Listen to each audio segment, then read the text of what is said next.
cuman pengen 3 hal. Yang pertama, orang Korea ketika ngomong gue paham. Yang kedua, ketika orang Korea tanya gue bisa jawab. Iya. Yang ketiga, ketika orang Korea nginstruksi, baik itu salah ataupun benar, gue bisa menimpali gitu loh.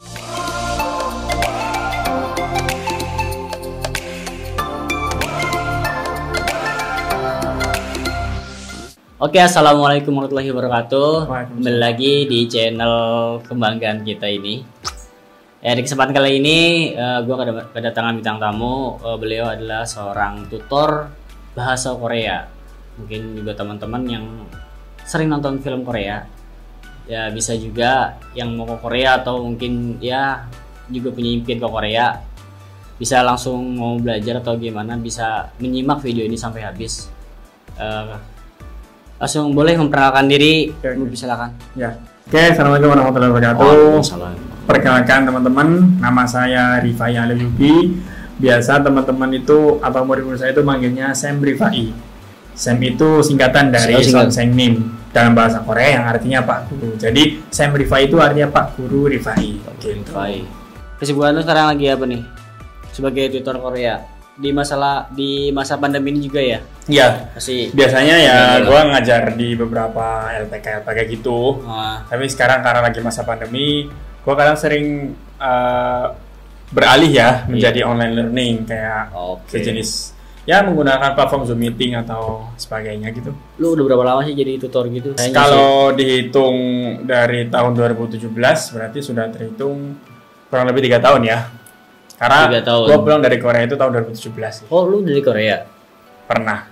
Sebenarnya lu kalau dari basic SMA-nya lu apa sih? SMA apa SMK gitu? Gue dulu SMA sih. SMA. Jurusan? Jurusan IPA.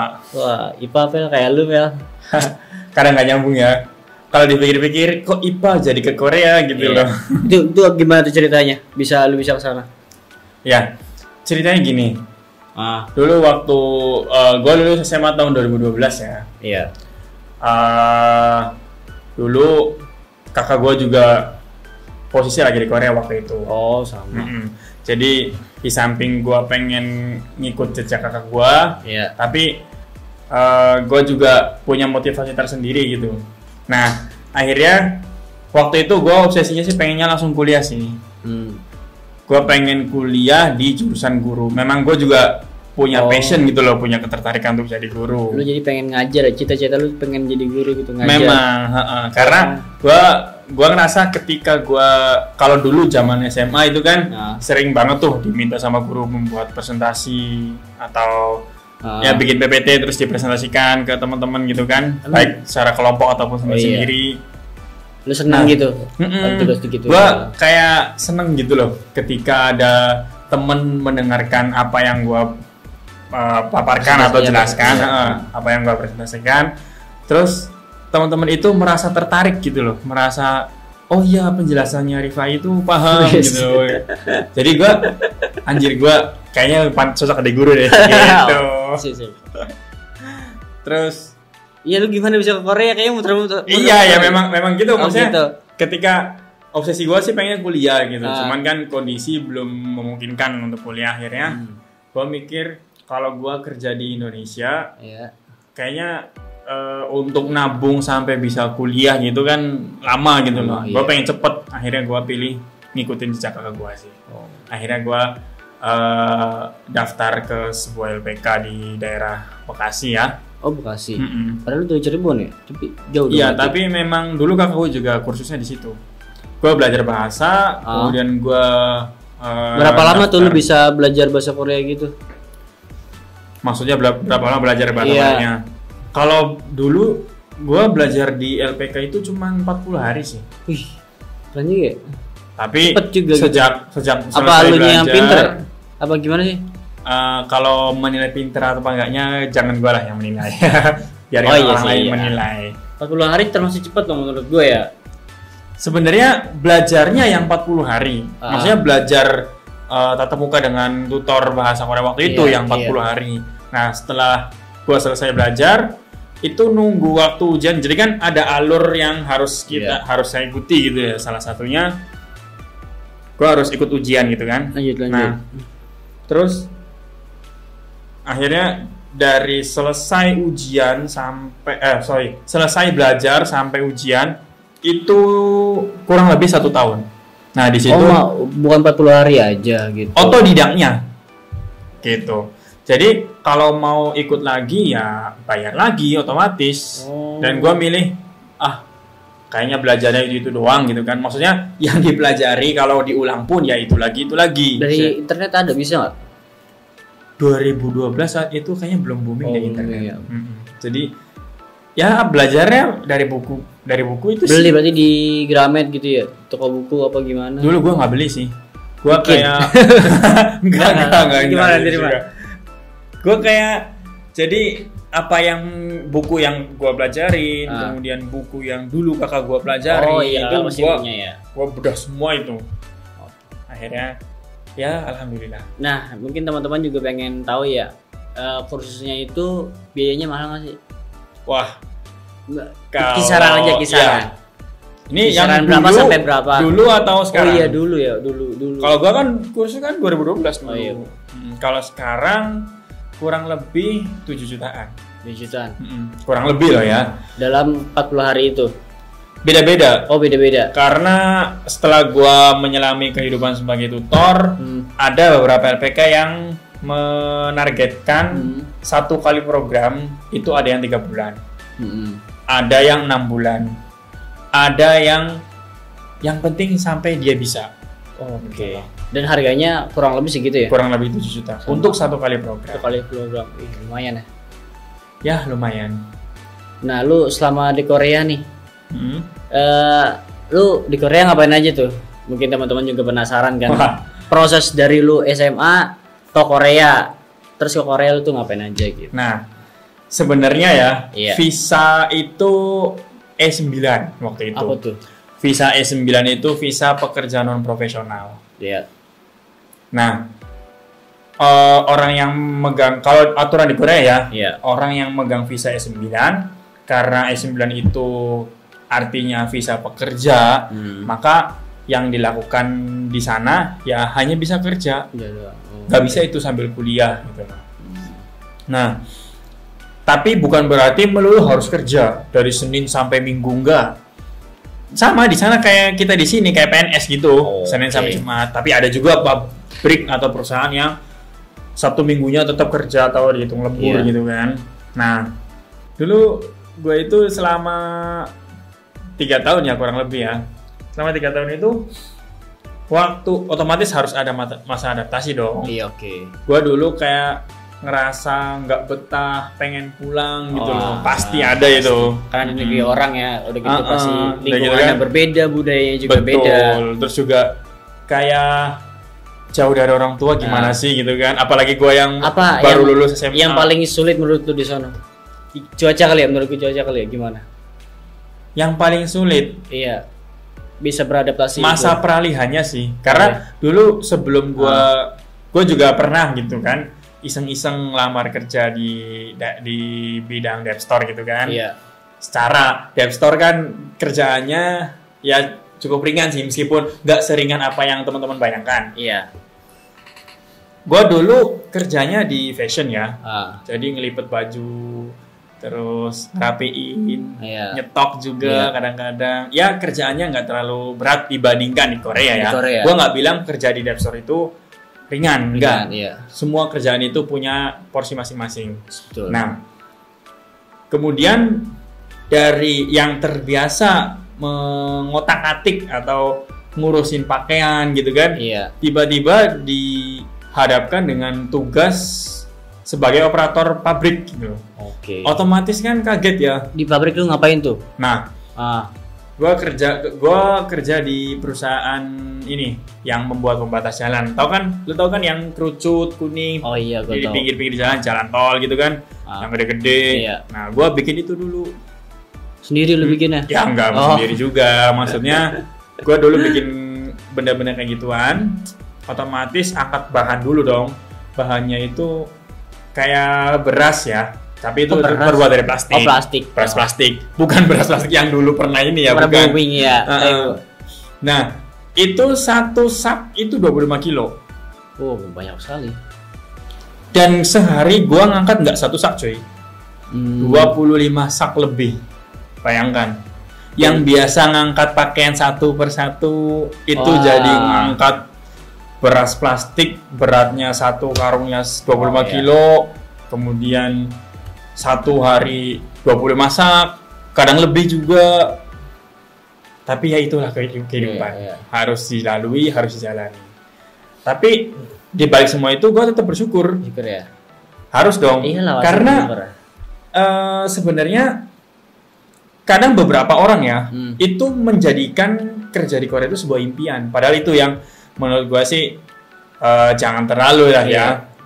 Boleh kerja di Korea itu apa ya, dengan gaji, iming-iming gaji yang besar gitu kan. Boleh kita apa ya istilahnya, mengangan-angankan gitu. Tapi jangan sampai dijadikan tujuan juga.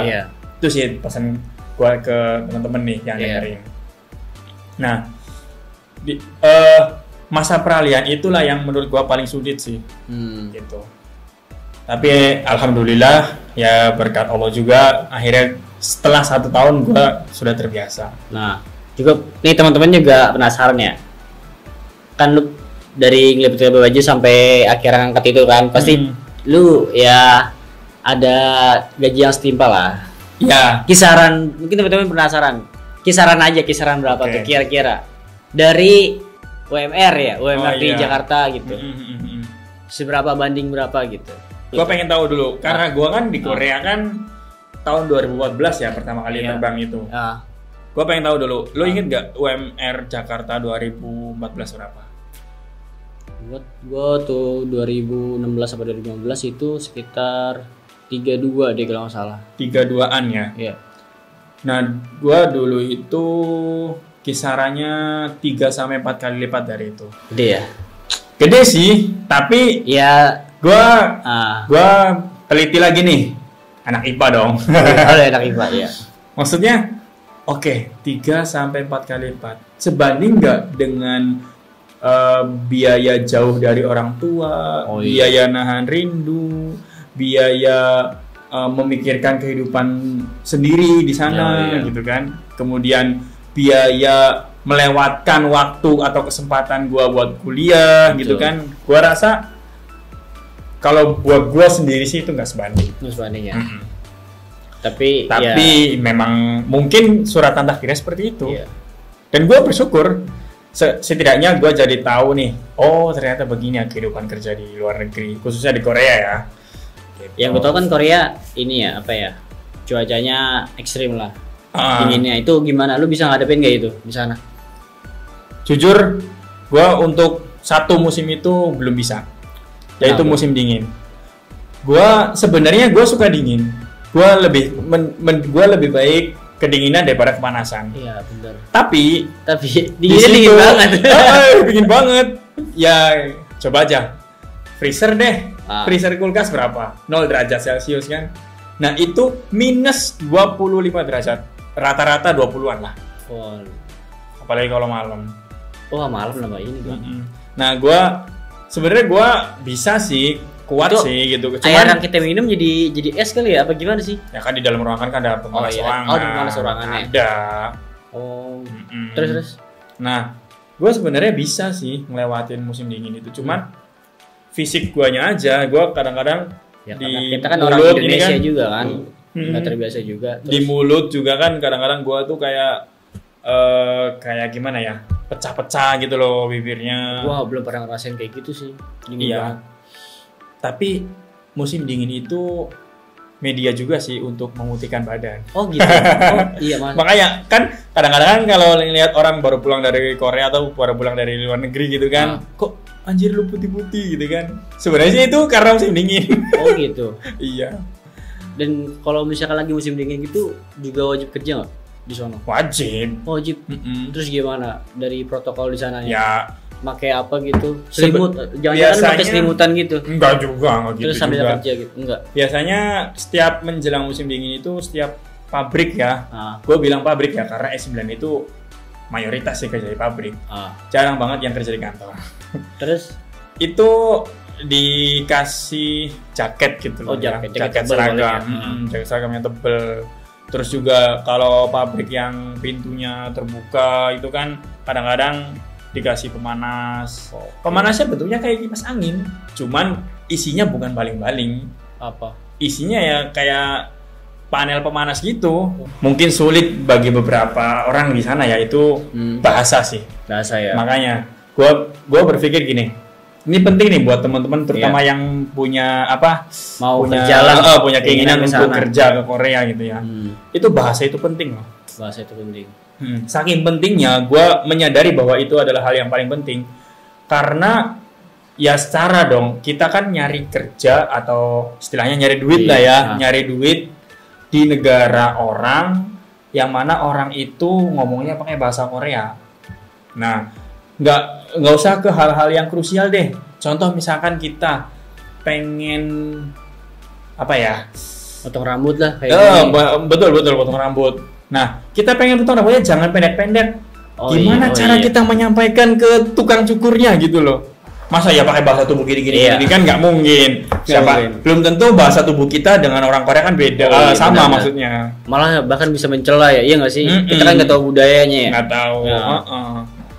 Terus kalau itu contoh yang sepele ya. Yang pentingnya nih, ketika kita sakit, terus kita nggak usah jauh-jauh ke dokter deh, ke apotek aja. Biasanya kan kita kan kalau itu kan beli obat dulu. Obat apa ya? Beli obat. Kalau nggak ngerti.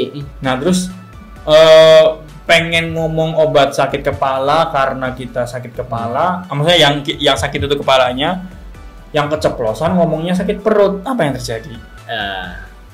Bahaya kan, bukannya malah sembuh malah nambah masalah. Itulah. Apalagi konsultasi ke dokter. Nggak tahu nih dokternya orang Korea, kita ini ngomong apa. Kalau kita ngomong bahasa Inggris, ya dokter juga kadang-kadang bisa. Mayoritas dari sana bisa bahasa Inggris nggak sih? Di orang Korea itu. Kalau dulu jarang, kalau sekarang udah banyak. Udah banyak ya. Cuman baik lagi, teman-teman kadang-kadang sulit loh memahami orang Korea ketika ngomong bahasa Inggris. Karena beda logatnya. Iya. Contoh kecilnya ya, should have. Kalau kita kan bisa nih ngomong should have. Iya. Kalau should have. Oh jadi kayak kata lain ya? Ada, makanya kita maksudnya kalau orang yang belum terlalu sering gitu loh ketemu sama orang Korea, meskipun sama-sama bisa bahasa Inggris, belum tentu komunikasinya terjalin. Disitulah gue ngerasa bahasa itu penting. Nah dari sini nih cerita istilahnya. Bagaimana alur cerita gue jadi tutor terbentuk. Nah, gue itu ngerasa gue gue nyari duit ke orang Korea nih, gitu kan. Otomatis gue harus memahami bahasanya nih. Terutama ketika kalau misalnya gajian terus gajinya kurang. Nah, protesnya pakai bahasa apa? Bahasa Korea dong. Nah, makanya gue tertarik tuh buat memperdalam bahasa Korea. Gue cari informasi di mana gue bisa memperdalam, belajar bahasa gitu kan. Nah, gue gali-gali informasi, bukan cuman tempat kursusnya yang gue dapet, tapi fasilitas gratis pun gue dapet gitu. Keren kan? Jadi di Koreanya ada nyediain. Nyediain untuk khusus orang asing gitu. Khusus untuk orang asing. Nah, ini ada dua sih jenisnya. Ada yang dibiayai pemerintah, ada juga yang biasanya dewan gereja. Tapi bukan berarti dengan kita ikut yang di situ, maksudnya yang didanai gereja kita akan enggak gitu juga. Nah, kalau gua dulu ikutnya di yang didanai pemerintah, meskipun orang-orang ya katanya sih pendeta-pendeta juga yang terlibat dalam menjalankan tempat kursus itu gitu loh. Tapi so far gua seru sih, bahkan sama kepala LPK-nya ya, gua akrab banget. Seru kan? Sekarang masih komunikasi meskipun ya by messenger gitu. Gitu. Nah, awalnya gua itu cuman pengen 3 hal. Yang pertama, orang Korea ketika ngomong gua paham. Yang kedua, ketika orang Korea tanya gua bisa jawab. Yang ketiga, ketika orang Korea nginstruksi, baik itu salah ataupun benar, gua bisa menimpali gitu loh. Nah, 6 bulan pertama lah, karena di sana sistemnya semester kan. Nah, semester pertama waktu itu kan ada ujian, bukan ujian sih, kayak dipilih nih, disuruh ngerjain soal gitu Itu kan. semesternya berapa lama? 6 bulan juga? 6 bulan juga. Oh 6 bulan. Terus disuruh ngerjain soal-soal itu kan. berarti lu setahun ya udah di sana apa gimana? Udah baru setengah Enggak. tahun? Udah Waktu berapa? itu gua Apa baru nyampe sana? baru nyampe sana, gua langsung cari informasi. Oh gitu. Terus Terus juga ya. Memang karena gua ngerasa urgensi untuk menguasai bahasa itu penting gitu. Nah, 6 bulan pertama gua itu langsung ceritanya bukan dari kelas dasar, benar-benar dasar belajar huruf juga. Itu selalu udah tahu ya juga ya. Terus, kan pernah belajar. Udah belajar sebelumnya. Nah, gua waktu itu sekelasnya sama orang Uzbek, sama orang Vietnam, orang Myanmar sih yang paling banyak. Dan mereka jago-jago bahasa Koreanya. Dan gua waktu itu ada 4 orang Indonesianya. Nah, gue belajar minggu pertama, minggu kedua sampai 6 bulan kan, karena di sana belajarnya setiap hari Minggu, cuma 2 jam. Nah di situ gue bener-bener ya namanya orang belajar sih kan nggak langsung bisa. Kalau belajar langsung bisa ya itu namanya bukan belajar, itu pakar, ya kan. Nah terus gue di situ apa ya, banyak godaan. Pertama mulai 4 orang yang 3-nya tumbang. Tumbangan gimana? Dia nggak ikut lagi gitu? Nggak ikut lagi. Minggu pertama tinggal 3, minggu kedua tinggal 2, minggu berikutnya tinggal gua sendirian gitu kan, orang Indonesianya. Gua ngajak sih yang 3 orang itu, ayo itu. Pasti ada grupnya ya. Mereka bilang, wah saya harus ketemu sama temen. Ya mungkin tiap orang beda-beda ya. Ada yang lebih penting ketemu temen, ada yang lebih penting belajar gitu kan. Nah terus gua sampai ke tahap orang-orang Myanmar itu menyerap pelajaran dengan baik. Nah di situ gua, anjir orang Myanmar ini jago-jago banget. Tapi mereka ramean sih soalnya gitu loh. Jadi ketika diskusi, ya, kalau nggak ngerti ya bisa nanya sama temennya gitu. Dan lu sendiri sih tuh. Gue sendiri solo karir. terus apa ya? Gue kayak merasa tertunjuk gitu loh. Lu Indonesia sendirian, masa lu kalah sama orang Myanmar gitu kan? Akhirnya gue tanya tuh. Masa orang Indonesia bangga malu kan? Anjir. Terus gini nih. Gue tanya sama orang Myanmar waktu itu belibet banget, sumpah gue ngomongin belibet banget. Komunikasinya gimana sama orang Myanmarnya kan? Ya orang sekelas tuh pakai bahasa Korea komunikasinya. Cuman awalnya gue diem tuh karena mau ngomong apa gitu loh, belum tentu bahasa-bahasanya juga bingung bener, belum tentu orang Myanmar juga ngomong benar gitu kan. Nah maksudnya belum tentu orang Myanmar paham. Lu yang lo obrolin apa bahasa-bahasanya pertama? Pasti kan ya beda juga lah. Enggak sih, gue lebih tertarik untuk mengetahui gimana Myanmar atau gimana Filipina gitu kan. Nah, gue waktu itu tanya sama orang Myanmar dengan keterbatasan ya, waktu itu belum terlalu bisa sih. Ya sekarang juga masih harus belajar. Gue tanya, kenapa kalian bisa sebisa itu gitu loh? Apa yang kalian lakukan? Ternyata mereka itu ya kita sehari minimal 1 jam untuk belajar. Oh, dalam hati pantesan dia jago-jago, dia meluangkan waktu belajar 1 jam tiap hari gitu kan. Oke, kalau orang Myanmar 1 jam banyakan kayak gitu, berarti gue minimalnya 2 jam. Gue sendirian 2 jam. Iya. Dan gue saat itu memang memang gue tertarik sejak dulu sih ke bahasa Korea gitu kan. Gue setelah pulang kerja biasanya kan ya bujang lah ya gitu kan. Santuy lah di rumah istirahat, ngapain, update status ya. Iya, tapi gue nggak gitu cuy. Oh, lu nggak gitu? Dulu maksudnya kehidupan di Korea itu kalau biasanya pulang kerja kan meskipun capek, lapar sih, emang ada yang nyiapin makan kan? Nggak ada ya. Kita masak sendiri, bikin nasi sendiri gitu kan. Posisi capek itu. Tapi ya mau gimana harus kayak gitu. Nah gue setelah beres-beres mandi masak makan, gue memaksakan diri gue secapek sengantuk apapun gue buka itu buku. Minimal 2 jam. Meskipun ngantuk, kalau belum 2 jam gue nggak mau tutup. Dulu waktu itu ya. Dan memang namanya belajar itu nggak mungkin nggak bisa terus. Pasti ada kalanya bisa. Baru di pertengahan tahun kedua, gue udah mulai paham nih guru ngomong apa, orang Myanmar ngomong apa. Berarti prosesnya lama ya? Baru berapa? Berapa semester tuh lu bisa langsung? Di semester keduanya. Semester keduanya baru bisa. Tapi kebanggaan tersendiri lah ya. Maksudnya gue di situ sendirian, men.